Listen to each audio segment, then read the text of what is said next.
주면 예. 우리 엔지니어나 과학기술 인력이 굳이 중국으로 가지를 않죠. 그러니까 한국에서의 대우보다는 무조건 훨씬 더 좋은 대우를 받아야 간다고 할 수 있습니다. 한 10년 전이었던가요? 막 반도체 인재들이 연봉 기본 3배는 받고 10多年前，为了吸引半导体人才，中国开出的待遇要明显高于韩国。李浙博士会议当时基本年薪甚至都可以开到3倍以上。说这段话的人不是各着屏幕评论中国的网红，而是 KBS 节目介绍的中国问题专家。按他自己的经历说，他曾约3次进入中国企业工作，还在 TCL 负责国集团信息系统。一个亲自经过中国企业体系的人，为什么会说高薪自是开始？中国到底靠什么把一个人的能力变成企业的技术，最后又变成产业的能力？ 받고 사람에게서 나오죠. 사람에게서. 앞에서 우리가 또 뭐 반도체 이야기도 있고 반도체 엔지니어 이야기도 했습니다만 중국에서도 빠른 성장을 보여주고 있는데 특히 이제 IT 부문에서 또 그 핵심이 인재 양성에 있습니다. 어떻게 주면 예. 우리 엔지니어나 과학기술 인력이 굳이 중국으로 가지를 않죠. 그러니까 한국에서의 대우보다는 무조건 훨씬 더 좋은 대우를 받아야 간다고 할 수 있습니다. 한 10년 전이었던가요? 막 반도체 인재들이 연봉 기본 3배는 받고 그러네요. 또 그 중국의 인재 쟁탈전 사실 이게 또 하루 이틀 된 이야기가 아니고 좀 오래전부터 이게 일관되게 준비한 거라면서요. 네. 일단 제 시각에서 본다면 예. 중국의 그 인재에 관한 정책은 오랫동안 계속된 일관된 정책이고요. 다만 우리 사회가 그걸 인지한 것이 최근인 거죠. 그래서 최근 갑자기 중국에서는 이렇게 인재를 키운대, 중국에서는 이렇게 인재를 잘해준대라는 그 인식이 우리가 이제 커진 거고요. 중국은 일관되게 20, 30년 동안 계속해 온 겁니다. 뭐 백인 계획, 만인 계획도 있었어요? 네네. 유명하죠. 중국이 서방의 기술을 따라잡기 위해서 네. 그걸 쫓아가야 되는데 기술은 사실 사람의 머릿속에 있는 것이거든요. 예. 그래서 가장 빠르고 효과적인 방법이 그 기술을 잘 아는 인재를 초빙해 오는 것.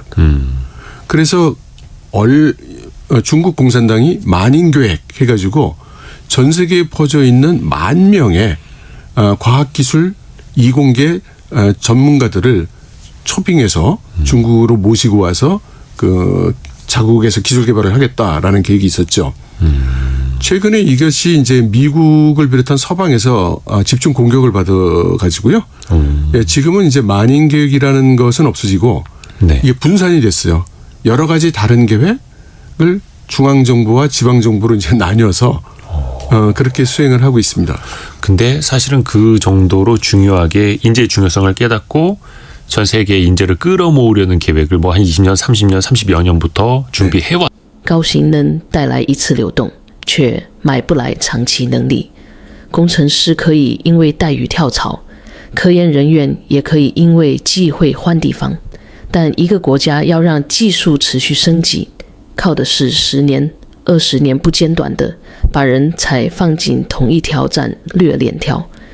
李浙博士讲得很直接，技术最后不在行坊里，也不在扣号里，它在人的头脑里。谁能长期培养人、吸引人，让人留下来继续做事，谁才有可能把知识转成工程成果。中国做得好的地方，在与人才被放在科技追赶和产业升级的最前面，而不是被当作一场临时竞争。外面常乘着中国开了多高的心，却容易忽略更难的一层：政策、岗位、项目和产业机会能不能连续出现？差距不是一次找到多少人拉开的，它来自一代人接着一代人，在同一个体系里不断积累。 기업 문화는 어떨까요? 그러니까 사실 이제 그런 식으로 끌어들였다가도 네. 안 맞으면 금방 퇴사하고 다시 돌아갈 수도 있잖아요. 네네. 우리나라 대기업들도 뭐 외국인 경영자 뭐 이렇게 데려온다 했다가 막 그 사람들이 금방 가버리고 막 이런 네. 경우도 많았고 중국의 그런 기업 문화는 어떻습니까? 중국은 그런 경우는 우리에 비한다면 예. 거의 없다고 할 수 있을 것 같습니다. 우선 첫째로는 그 초빙의 대상이 되는 사람이 네. 상당히 그 글로벌 수준에서도 지명도가 높은 이제 그런 사람들인 경우가 대부분인 거고요. 네. 그리고 그 사람들을 데려왔을 때 우리나라에서는 한국 체계를 상당히 강요하는 면이 있습니다. 기존 체계를. 아하, 네가 여기 와서 적응해라. 그렇죠. 네네네네. 네. 그런데 이제 중국 같은 경우는 대부분의 경우 당신이 필요한 대로 우리를 바꿀게. 이렇게 출발하거든요. 로마에 왔으면 로마의 법을 따라라가 아니라 예. 그 인재를 모셔왔으면 그 인재한테 배워야지 이거예요. 그러니까 우리식으로 해서 안 돼서 모셔왔잖아요. 예. 그럼 그 사람 방식으로 하는 게 맞는 거 아닙니까? 그러네요. 예. 그러니까 사실은 그게 좀 상식적이긴 한데. 네. 근데 사실 그 왜 기득권이라는 게 또 있지 않습니까? 어떤 회사 조직 내에서도 마찬가지고. 예. 어떤 본부 단위에서도 본부장 외국인 하나 왔다라고 해서 사실은 예. 바뀌기는 또 쉽지가 않고 이런데. 그것이 이제 좀 문제가 있습니다. 우리나라 같은 경우는 네. 외국인 고문 또는 네. 외국인 전문가를 데려와도 네. 우리들 보통 회사원들 하는 말로 권력 파워가 별로 없고 데려온 사람 지시한 사람이 대부분 아주 높은 사람 회장님 뭐 이런 분일 경우가 많은데 네네 그렇죠. 예, 그분한테 가서 무슨 소리를 할 것인가만 두렵고 실제로 일상생활에서 여러 가지 지시에 대해서는 상당히 저항을 많이 하는 걸로 알려져 있죠. 근데 제가 이제 중국 대기업에서 일할 때도 완전히 맡깁니다. 제가 이제 TCL이라는 그 네. 전자기업의 이제 CIO라고 해서 그룹 전체의 그 정보 시스템을 책임지는 일을 했는데 네. 어떻게 해야 되는지는 당연히 너를 전문가로 들였으니 네가 생각해야 된다라는 거고 그러면 무엇이 필요한지 뭐 돈이 필요한지 사람이 필요한지 뭐가 필요한지 이런 것들을 이제 그 보고를 하게 될 뿐이죠. 그러니까 자기 분야에 있어서는 이렇게 외국인 전문가를 데려오는 경우에는 전권을 가진다고 할 수 있을 것 같습니다. 그러니까 예산, 인사권 사실 그게 거의 전부죠. 예산은 네. 뭐 전권을 가진다고 할 수는 없어요. 왜냐하면은 데려올 때 물론 이제 국가연구소 같은 데는 예산 얼마 이렇게 해서 미리 선언해 주는 경우도 있지만 저같이 이제 기업으로 가는 경우에는 그 기업 상황에 따라서 달라지는 거니까요. 근데 인사권이야 뭐 제 관할 조직이야 뭐 제가 인사권이 당연히 있죠. 예. 그러니까 어떻게 보면은 저 인재를 不过，人才请进来，不等于人才就能发挥作用。一个专家如果只有一份高薪合同，却没有预算，也没有团队，遇到事情还得层层请示，再有本事，最后也会被组织消耗掉。李者博士用自己在 TCL 的经历说了一个很关键的点，他的感受不是把外来人塞进原来的框架，而是企业愿意为了专业人才调整做事方式，给资源，也给负责的空间。当然，这是他的亲身经历，不能替代所有企业，但他说明了中国人才体系强在那里，不只会把人找进门，更愿意让人才进入决策和执行。授权、资源、团队、结果这4个环节接得上，人才就不再只是一张简历，而会变成一个项目、一套技术、一个能落地的产品。这恰恰是中国企业在产业升级中最值得肯定的一面。 사실 그 인재 네. 해외에서 유치하는 것도 한 방법입니다만 또 이제 자국에서 육성을 잘해야죠. 중국은 또 이제 그거를 또 오랜 시간 잘 해나가고 있고 그 중국의 또 공대가 또 무서운 속도로 또 이제 발전해 나가고 있다고 합니다. 실제 내부에서 보면 뭐 의사라든지 다른 쪽보다 과학자들 공대 출신을 더 인정해주는 그런 분위기가 강한가요? 저는 이렇게 보고 있습니다. 네. 중국은 공산주의 국가잖아요. 네. 그리고 공산주의는 유물론에 입각한 그 이념입니다. 그래서 처음부터 종교 뭐 이런 거를 인정 안 하잖아요. 네. 그러니까 기본적으로 출발점이 다 유물론에 입각한 이공계적 마인드로 출발한다고 볼 수 있습니다. 처음부터. 설령 뭐 철학 이념을 한다 하더라도 마찬가지거든요. 근데 우리 눈으로 볼 때 의사보다는 그 공대생을 더 이거는 우리의 세태가 그렇기 때문에 우리 눈에 그렇게 보이는 거고요. 중국의 경우 뭐 의대가 뭐 인기가 없고 공대가 인기가 있고 이렇다기보다는 전통적으로 역사적으로 중국의 경우에는 의사의 경제적 대우와 사회적 대우가 우리처럼 그렇게 높지 않았고 그렇게 지금도 그렇게까지 높지 않습니다. 그러니까 우리에게는 의사가 굉장히 대우도 잘 받고 돈도 많이 벌고 사회적인 지위도 있고 이렇게 생각하니까 그 학생들이 몰리는 거잖아요. 네. 근데 중국 입장에서는 의사가 그렇게 사회적 지위가 높고 그렇게 돈을 많이 벌고 그런 직업이 아닐 뿐인 거죠. 그렇다 하더라고요. 아니 근데 그 사람의 생명을 다루는 직업인데 예. 중국에선 상대적으로 우리나라에서 의사가 되는 것보다 좀 상대적으로 쉽다라고 하고 네. 연봉도 그리 높지 않다라고 하고 네. 어떻게 보면 이제 반대로 보면은 이제 엔지니어, 과학자, 공대생 우대이겠으나 예. 의대 출신이나 의사는 홀대 하는 뭐 이런 말은 안 나옵니다. 최근에는 네. 중국도 그 의사와 예. 의대생에 대한 대우가 많이 좋아지고 있어서요. 예, 그 특히 대도시는 그렇습니다. 그러니까 문제는 뭐냐면 네. 중국 전체를 본다면 예. 다들 대도시에 사는 게 아니라 뭐 깡촌도 있는 거 아닙니까? 예. 그럼 깡촌에는 그럼 의사가 없느냐? 있어야죠. 촌 지역도 의사가 있어야겠죠. 예. 예, 그럼 거기도 병원이 있고 거기도 의사가 있습니다. 그러면 그런 지역에서 일하는 의사들이 우리나라의 촌에서 일하는 의사들보다 훨씬 많죠. 그럼 수는 훨씬 많겠죠. 예, 그 사람들에 대한 대우가 좋으냐? 안 좋습니다. 그러니까 어떻게 보면 이제 사회적인 초점 관심이 어디에 있는지 그걸 통해서 좀 보이기도 예. 하는데. 그리고 또 하나 말씀드리고 싶은 네. 것이 중국의 그 이공계가 매년 670만 정도가 네. 들어가고 또 졸업하고 하는데 우리는 이걸 보고 와 대단하다 이렇게 얘기를 하지만 네. 한번 생각해 보시면 매년 670만 명이 나와서 그러면 그 친구들이 다 좋은 직장에 가서 엄청난 연봉 받아가지고 다 성공하느냐? 아니겠죠? 네. 그 중에 대다수는 굉장히 고통스럽게 우리보다 더 열심히 일하고 그렇게 일을 하고 또 급여는 그렇게 원하는 만큼 받지 못하는 경우가 많이 있습니다. 그래서 중국에서 요즘 그 이공계 엔지니어들 회의할 때요. 일요일 저녁 때 회의하자고 그래도 다 합니다.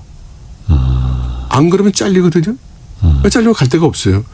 그러니까 거꾸로 역설적으로 얘기하면은 이공계가 많이 배출되기 때문에 이공계 엔지니어는 어디서든지 쉽게 구할 수 있는 상태가 된 겁니다. 근데 또 이공계 출신 엔지니어들 사이에서의 경쟁이라든지 살아남기 위한 경쟁 치열한 거고. 그러니까 이공계라고 다 같은 이공계가 아니고 딥시크 같은 거를 만들어내고 이런 친구들은 예? 지난번 그 샤오미에서 네.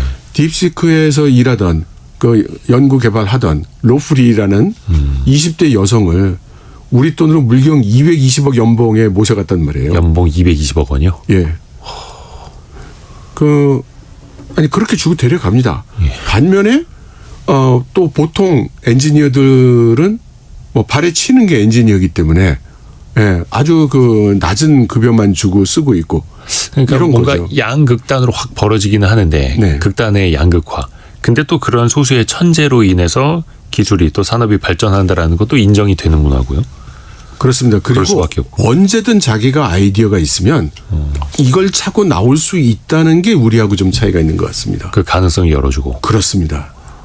그러니까 어떻게 보면 우리가 참 책에서 읽던 뭐 어떤 성공 방정식 그대로 사실은 가고 있는 것 같아요. 再往下看，企业为什么敢给专家资源？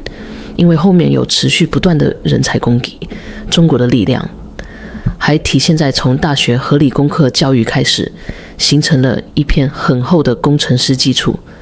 这个基础太重要了，任何一项技术要从实验室走到产品，再从产品走到大规模制造，靠的都不是一个天才，更需要一批能解决具体问题的工程师。有人盖工艺，有人写软件，有人做设备，有人关供应链，有人把产品送到市场。李哲博士也没有把这件事讲得很轻松。他提到，普通工程师面对的竞争很激烈，压力并不小。我们没有必要把竞争浪漫化，更不能说工程师多久等于每个人都成功。但从产业角度看，研发的基础、密集的竞争、对定件突破的回报和创业通道，一旦连在一起，技术迭代就会变快。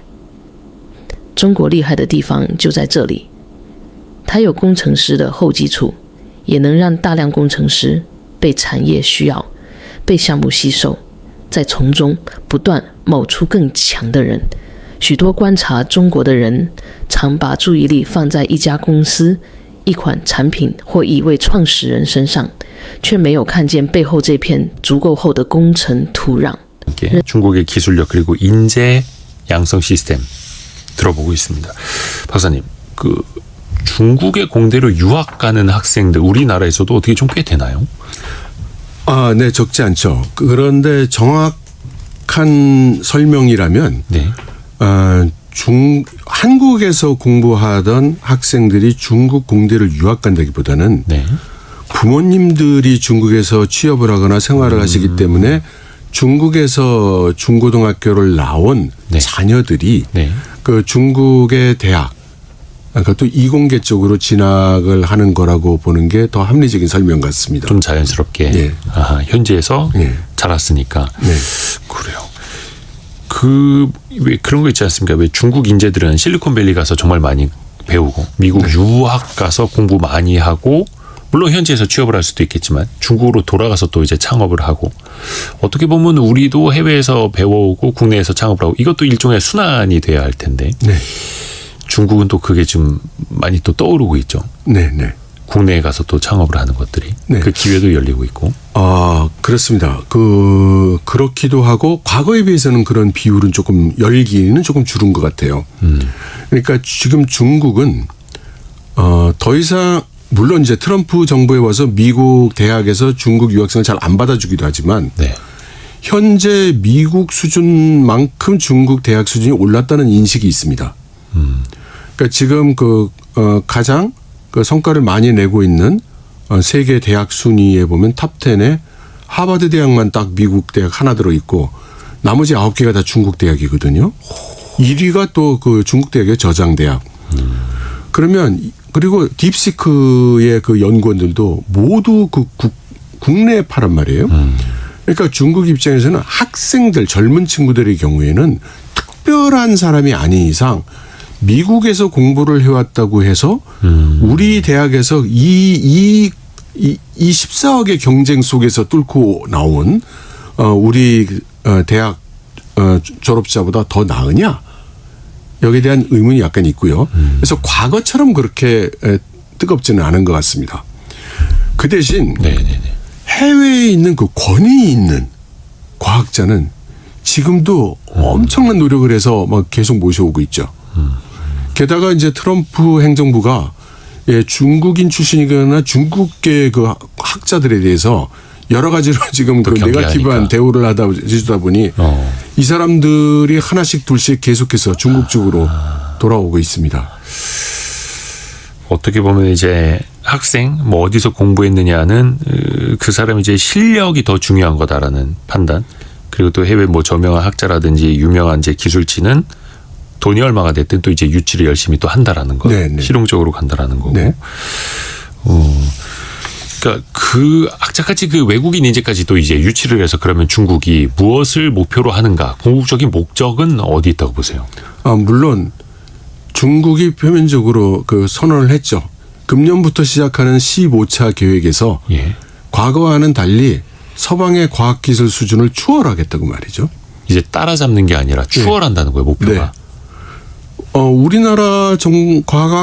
우리나라 과기정통부의 자체 평가에서도 네. 3년 전부터 중국의 기술이 우리를 넘어선 것으로 평가되고 있거든요. 그리고 그 격차가 점점 커지는 것으로 나타나고 있습니다. 더 앞서 나간다는 거예요. 이미 추월은 했고. 근데 그 목표가 이제 중국에게는 한국이 아니라 미국이라는 거고요. 그렇죠. 그래서 저는 조금 우려되는 게 네. 지금 그 과학기술 어느 분야를 보나 대부분은 아직은 미국이 훨씬 더 우세합니다. 그래서 미국이 1등을 하고 있으면 그럼 2등 국가는 지금 중국이에요. 그렇죠. 그리고 어떤 경우는 중국이 1등하고 미국이 2등하고. 근데 3, 4등은 일본이 안 하면 독일이 하고요. 네.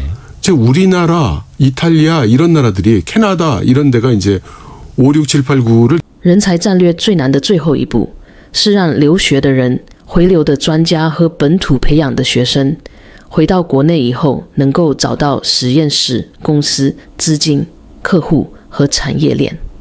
只有这几件事彼此解得上，留学才不只是个人经历，回国也不只是一次流动，而会变成新的创业、研发和产业升级。李哲博士在节目里谈到的，正是中国努力形成的这种循环：出去学习，带回经验，进入大学和企业，继续培养和开发，有了产业机会，再吸引更多人才加入。这是一个慢过程，不会因为1、2家公司成功就自动完成，也不代表中国没有人才竞争、教育压力和资源配置的问题。